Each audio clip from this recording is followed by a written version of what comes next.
কত জানছ কত সেটা গাইড দিয়া গাইকো টান দে জোর টান দে হ্যাঁ যা যা যা টান দে জোর টান দে জোরে কত হয়েছে মুরব্বী কত হয়েছে জোড়া দর্শক বন্ধুরা ছোট ছোট দুটা গরুর বাছুর ৮১,০০০ টাকা আমরা দেখতে পাচ্ছি এক জোড়া গরুর বাছুর দাম ৮১,০০০ টাকা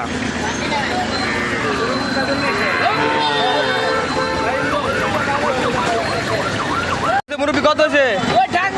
ভাই কত হয়েছে জোড়াটা কত হয়েছে কত হয়েছে ভাই জোড়া কত হয়েছে ভাই জোড়াটা কত হয়েছে ৯০,০০০ টাকা জোড়া কত হয়েছে ভাই কত ৭০,০০০ টাকা দর্শক ৭০,০০০ টাকা আমরা দেখতে পাচ্ছি